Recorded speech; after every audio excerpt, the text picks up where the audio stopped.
Piringan Sekis. Jika kita berkeliaran cukup lama di sekitar para arkeolog kuno, kita akhirnya diperlihatkan gambar benda-benda aneh dan ditanya mengenai menurut kita untuk apa benda ini, atau apa yang mereka lakukan dengan hal tersebut, atau apakah yang akan mereka lakukan dengan hal tersebut pada masa kuno.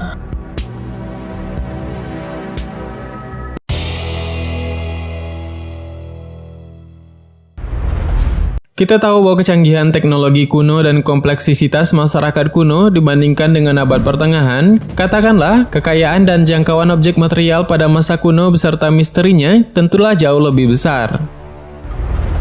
Mesir telah menghasilkan beberapa contoh ukiran batu yang paling luar biasa di dunia kuno. Bahkan beberapa ilmuwan yakin bahwa tukang batu Mesir awal memiliki mesin untuk menciptakan puluhan ribu vas batu yang berukir halus yang telah ditemukan.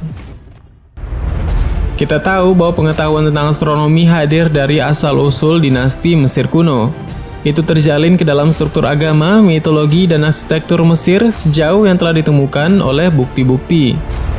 Penggabungan simbolis Mesir yang berada di kuil piramida di utara yang dibangun untuk menghadapi titik arah mata angin, sementara yang di selatan juga mempertahankan preferensi untuk orientasi ke titik balik matahari, seperti kuil Karnak, Dendera, Abydos, dan lain sebagainya. Jika dilihat dari segi astronomi, tentulah bangunan-bangunan ini sangat mengagumkan. Kembali lagi kepada piringan Sekis, ini tentu membawa kita ke dalam apa yang disebut sebagai Skis Disk atau Skis Wheel, yang menurut ahli teori konspirasi itu adalah sejenis roda terbang internal dari sistem hyperdrive kapal ruang angkasa kuno. Benda ini diambil dari makam 10 Januari 1936 oleh ahli Mesir kuno Walter B. Emery. Dan karena makam itu berasal dari dinasti pertama, kita mungkin melihat sesuatu yang berusia sekitar 5.000 tahun. Piringan Sekis misterius ini dipajang di Museum Barang Antik Mesir di Kairo, dan tujuan sebenarnya dari barang ini masih belum diketahui. Tetapi bagaimana bagian yang penuh teka-teki ini dibuat oleh peradaban kuno pada masa itu masih menjadi misteri. Artefak ini adalah salah satu dari sekian banyak yang membingungkan banyak akademisi karena tidak sesuai dengan budaya yang konon membuatnya, seperti pada dinasti Mesir kuno tersebut.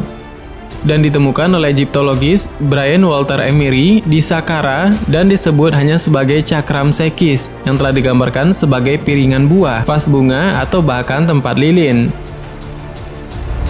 Dan Sekis adalah batu berlapis keras, namun rapuh yang sangat sulit untuk dikerjakan, dan sebagian besar insinyur yang melihat benda ini percaya bahwa itu adalah bagian dari peralatan mesin kuno. Namun dinasti Mesir tidak memiliki mekanisme seperti itu. Sangat menakjubkan bahwa itu sebenarnya dipajang di Museum Kairo, tetapi benda seperti ini berapa banyak lagi yang masih ada di sana, disimpan dalam kotak yang tidak terlihat.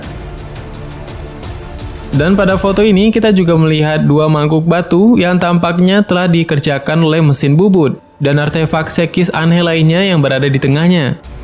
Kita tahu memang dinasti Mesir memiliki roda tembikar untuk membentuk tanah liat, tetapi apakah mereka juga memiliki mesin bubut untuk membuat benda seperti ini?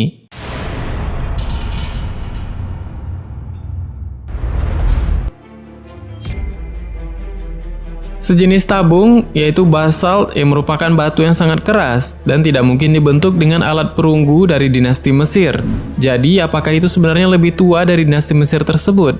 Atau dibuat oleh budaya yang lebih berteknologi tinggi? Artefak ini ada di Petrie Museum di London. Seperti yang dinyatakan dalam deskripsi, ini adalah cangkir batu basal yang diputar dengan jejak lubang bor. Dan vas atau cangkir ini bahkan lebih sulit untuk dijelaskan. Dan ini adalah kristal kuarsa batu yang jelas dibentuk seperti mesin bubut. Kuarsa ini adalah 7 dari 10 pada skala kekerasan Mohs. Sebagai contoh, berlian itu kekerasannya adalah 10 Mohs. Dan batu kuarsa ini adalah 7. Tentu saja alat yang digunakan untuk membentuknya harus lebih keras daripada kuarsa itu sendiri. Jika kita kembali kepada Sekis Disk sendiri terdiri dari mangkuk datar bundar dengan 3 lobus melengkung yang diukir tipis yang berorientasi pada 120 derajat di sekitar pinggiran. Dan mangkuk yang sangat datar ini dan lebar diketahui dari dinasti pertama hingga ketiga. Tetapi tidak ada yang ditemukan dari periode pradinastik. Bagian tengah bejana sendiri berisi tabung yang berukir tipis dengan diameter kira-kira 10 cm. Dan bila dilihat tepi pada bentuk mangkuk datar kapal, itu tidak menunjukkan simetri yang sempurna. Konsensusnya adalah bahwa itu sangat rumit dan sulit untuk dikerjakan dan membutuhkan tangan ahli untuk mengerjakan benda seperti ini. 3 lobus di atasnya memang tidak miring, sehingga belum diketahui apa fungsi aslinya, dan terlihat jelas itu terlihat seperti sepotong dari beberapa jenis mesin. Dan pada foto ini terdapat beberapa belokan batu yang sangat keras, dan tidak hanya ditemukan sekitar 30 atau 40 dari mereka, tetapi ditemukan sebanyak 30.000 dan 40.000 dari mereka yang ditemukan di Saqqara oleh arkeolog Emiri, dan itu adalah tempat di mana cakram Sekis ini ditemukan di bawah salah satu piramida. Memang terlepas dari untuk apa objek itu digunakan dan untuk apa yang diwakilinya, desainnya tidak dilakukan lagi seperti salinan dari objek logam sebelumnya yang jauh lebih tua. Dan di Mesir hingga akhir kerajaan lama, mungkin bahwa cakram itu mungkin meniru bentuk aslinya yang juga terbuat dari logam. Dan dari manakah benda ini berasal? Apakah dari peradaban yang jauh lebih tua?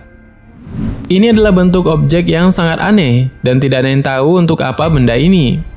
Memang bila ada istilah mainstream, maka ada istilah non-mainstream atau pandangan alternatif mengenai sejarah Mesir. Hal ini dikenal dengan adanya oral knowledge atau pengetahuan lisan yang disampaikan dari generasi ke generasi. Pengetahuan ini berasal dari masa lampau yang terus dijaga turun-temurun oleh mereka yang disebut sebagai The Wisdom Keeper atau penjaga kearifan yang mendiami wilayah The Band of Peace. Bagi Egyptologis, apa yang mereka sampaikan tidak dapat diterima secara ilmiah dan harus dikesampingkan dari ilmu mainstream. Namun, bila kita meluangkan waktu cukup lama bersama mereka, maka sangat banyak keterangan mereka yang masuk akal serta cocok dengan apa yang kita pahami selama ini dari berbagai sudut pandang.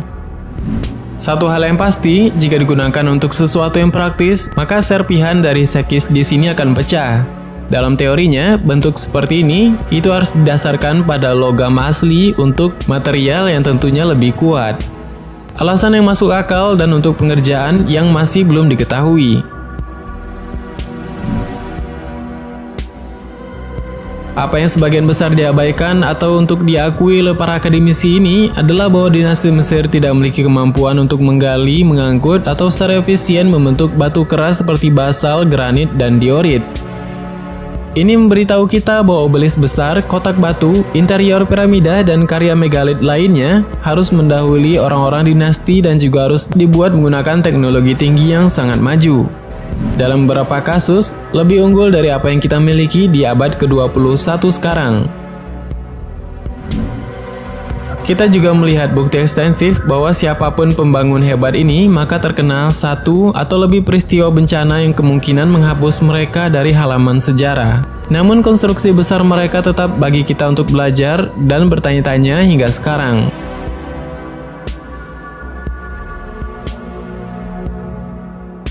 Bagaimana menurut Anda tambahan? Silahkan berikan tanggapan dan komentar di bawah. Sebenarnya masih banyak hal yang belum akan kita bahas. Tetap nantikan video selanjutnya, tekan tombol subscribe dan klik ikon lonceng berada di sebelahnya. Terima kasih sudah menonton hingga akhir video ini. Kami doakan semoga sehat selalu. Sampai jumpa lagi.